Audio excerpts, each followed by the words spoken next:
안녕하세요. 한의사 이경입니다. 자, 얼마 전에 차은수 원장님과 함께 암 한우분들의 면역 관리에 있어서 놓쳐서는 안 되는 장 건강 다뤄봤었는데요. 그 후에 유산균 복용에 대한 문의들이 많았어요. 그래서 궁금증을 시원하게 풀어주는 분이라고 소개해드리고 싶은데요. 신현태 원장님과 함께 반드시 효과 보는 유산균 복용 가이드. 자, 오늘은 이 주제에 대해서 다뤄보겠습니다. 원장님 인사 주시죠. 네, 안녕하세요. 시스 한방병원 병원장 신현택입니다. 반갑습니다.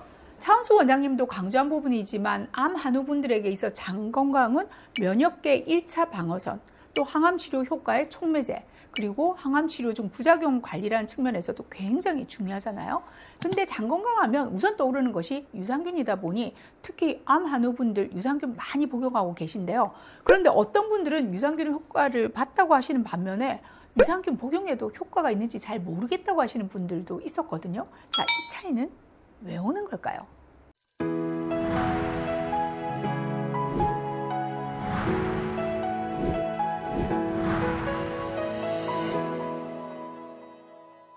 자, 먼저 암 환자분들께 유산균 복용은 선택이 아니라 필수라고 말씀드리고 싶습니다. 암 치료 과정에서 항암제나 방사선 치료는 직접적으로 장 점막을 손상시켜서 설사나 변비, 소화불량 등이 발생하게 되고요. 또 항생제 사용은 장내 유익균의 파괴 그리고 유해균의 번성을 유발하게 됩니다. 자, 이런 과정에서 면역 저하가 오게 되고 감염의 위험이 증가하게 되죠. 따라서 장 건강과 면역력을 지켜주는 유산균은 일반인에게도 그렇지만 특히 암 환자분들에게는 굉장히 중요한 역할을 하죠. 더구나 지금 말씀드리는 4가지 경우에 하나라도 해당이 된다면 유산균 복용은 필수라고 할 수 있습니다. 자, 첫 번째, 항암 치료 중에 설사나 변비가 심하신 경우 유산균 복용이 장내 균형을 회복시켜서 대변의 상태를 조절하게 됩니다. 두 번째, 항생제 치료를 병행하는 경우, 항생제는 암의 감염 치료에 자주 사용되는데 이때 장내 유익균이 거의 손실되기 때문에 유산균 복용은 꼭 필요합니다.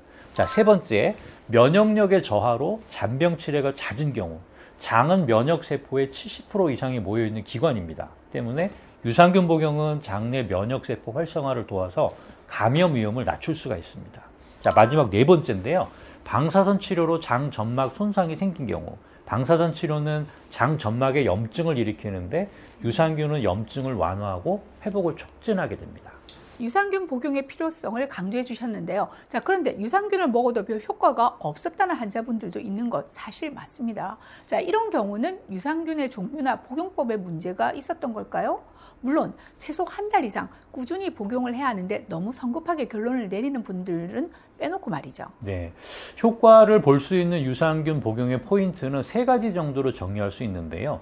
유산균의 종류, 용량, 그리고 복용 타이밍입니다. 유산균의 종류는 한두 가지 균주보다는 락토바실러스나 비피도박테리움 등 다양한 균주가 포함된 제품이 효과적이고요. 네. 유산균의 먹이가 되는 프리바이오틱스가 함께 들어있는 제품이 좋습니다. 그리고 용량은 활성균수가 최소 10억에서 100억 이상 되는 것을 권유드리고요. 마지막으로 세 번째, 복용은 공복에 섭취를 하셔야 효과적입니다.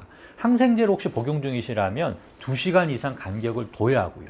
그리고 보관은 냉장 보관이 원칙인 경우가 많으니까 꼭 확인하시고 상온 보관이 가능한 경우라고 하더라도 습기나 고온 환경은 피하는 것이 좋습니다.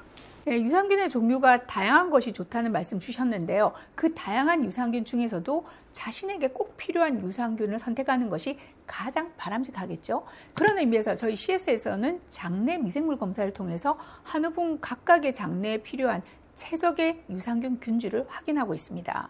그런데 흔히 캡슐 형태의 유산균이 장까지 살아갈 확률이 높다고 얘기하잖아요. 제형은 어떤 것이 더 나은가요? 당연히 캡슐형 유산균이 장까지 전달되는 데는 더 유리합니다. 그런데 캡슐형 유산균은 흔히 프로바이오틱스라고 하는 전통적인 유산균 보충제를 말하고요. 냉장 보관이 필요한 경우가 많습니다. 장내에 직접 유익균을 공급하는 목적으로 사용이 되지만 암 환자분들 중에서는 면역 저하가 심한 경우가 있을 수 있잖아요. 근데 이런 경우는 드물지만 감염에 대한 위험이 보고되기도 합니다. 그래서 암 환우분의 경우에는 4세대 유산균을 권하고 있기도 합니다. 4세대 유산균이라면 포스트 바이오틱스라고 불리는 차세대 유산균이죠. 자, 살아있는 균이 아니라 유산균이 만들어낸 대사산물이나 살균체를 사용하기 때문에 안정성이 높은 것으로 알려져 있고요. 네, 그렇습니다. 안정성이 높기 때문에 면역력이 극도로 저하된 암 환자분들도 감염의 위험이 없이 복용이 가능하죠. 유산균이 분해한 대사산물이 장내 염증을 억제하고 면역 조절 작용을 하게 되는 건데요. 캡슐형 유산균에 비해서 장내 균층의 회복 효과는 다소 제한적이긴 하지만 효과에 대한 임상 연구는 점차 늘어가고 있는 추세입니다. 정리해보자면 유산균 복용을 해도 효과가 없다고 하시는 분들은 다음 사항을 체크해 보시면 좋겠다는 말씀 드립니다. 첫 번째, 제품의 균주가 자신에게 맞지 않거나 임상적인 효과가 없는 균주일 수 있을 겁니다. 자, 이런 경우는 장내 미생물 검사를 통해서 정확한 상태를 확인하시거나 일반적으로 효과가 있다고 말하는 균주 제품으로 변경하는 것이 바람직하겠죠.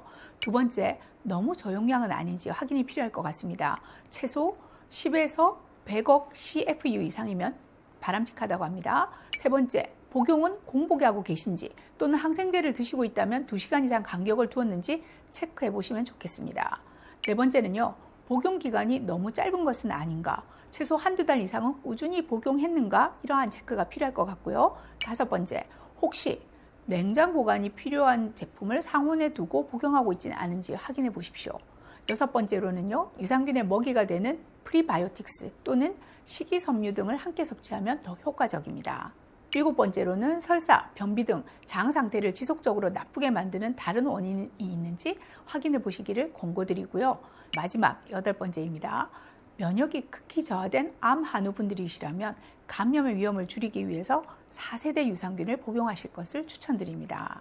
오늘도 도움 말씀 주신 신한택 원장님, 그리고 시청해 주신 구독자분들께 감사드리면서 저희는 마치도록 하겠습니다. 감사합니다.